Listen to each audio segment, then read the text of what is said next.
दोस्तों नमस्कार।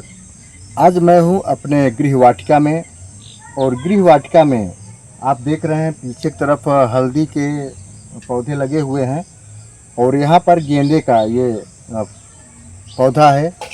इसमें 15 दिन बाद या 20 दिन बाद अब फूल लगना शुरू होगा, तो यह पौधा काफ़ी सुंदर होगा। लेकिन इस बीच निरीक्षण के दौरान हमें यहाँ पर ये एक देखिए सफ़ेद रंग का एक जो है इल्ली मिली। और इस तरीके की जो इल्लियाँ होती हैं सफ़ेद रंग की, वो काफ़ी रेयर होती हैं। जल्द आमतौर पर इस तरह की सफ़ेद इल्लियाँ पौधों पर नहीं दिखाई देती हैं। पौधों पर अक्सर हरे रंग की और जो है नीले रंग की इल्लियाँ दिखाई देती हैं। दरअसल ये इल्लियाँ जो हैं, इन्हें अंग्रेजी में कैटरपिलर लार्वा कहते हैं। ये बटरफ्लाइज या मोथ के जो है बच्चे होते हैं, जो अंडों के निकलने के बाद इस शेप में आते हैं। तो यह जो है कुल मिला के देखिए, ये बिल्कुल निष्क्रिय अवस्था में है। इस समय यह इल्ली बिल्कुल निष्क्रिय अवस्था में है।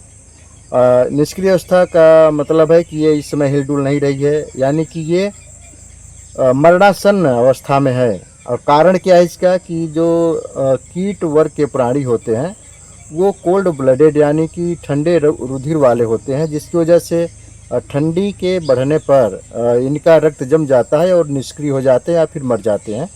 लेकिन ये भी मरा नहीं है। ये जैसे धूप खिलेगी ये फिर से अपनी हरकत में आ जाएगा और पेड़ पौधों की पत्तियों को खाना शुरू करेगा। इनका जो जीवन निर्वहन है ये पत्तियों के ऊपर होता है, पत्तियों को खाकर ये जीवित रहते हैं। तो कुल मिला के अगर ये जो लार्वा होते हैं या जो अभी जो जिसकी हमने बात की तितलियां और मोथ, ये अक्सर उसी स्थानों में पाए जाते हैं जहां का वातावरण शुद्ध होता है। यानी कि आपके आसपास का जो इन्वायरमेंट है, वातावरण है, वो कितना शुद्ध है इनकी उपस्थिति से जो है दर्शाया जा सकता है। जिस क्षेत्र में तितलियां इल्लियाँ ज़्यादा होती हैं वहाँ का मौसम ज़्यादा साफ़ सुथरा है, इस चीज़ का ये इंडिकेटर है।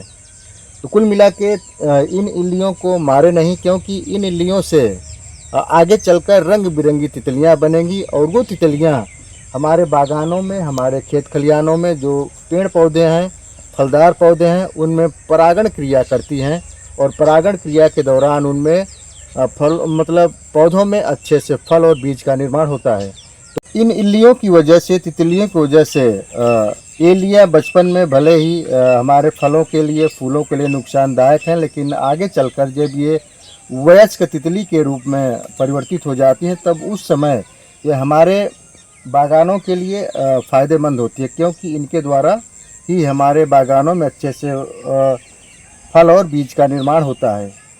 तो कुल मिला के अगर देखा जाए तो ये इल्लियाँ भी हमारे इकोसिस्टम का अभिन्न अंग है।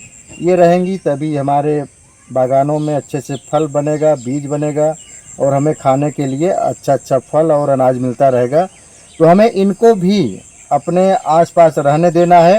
हाँ, अगर आपके पौधों को नुकसान पहुँचा रहे तो इन्हें मारे नहीं, बल्कि इस तरीके से निकाल के आप इन्हें ले जाकर दूसरे जगहों पर जो खरपतवार वाले पौधे हैं उन पर डाल दीजिए, ताकि आपका पौधा भी सुरक्षित रहे और ये इल्लियाँ भी सुरक्षित रहें और हमारा पर्यावरण भी सुरक्षित रहे। इसी के साथ हम आपसे विदा लेते हैं।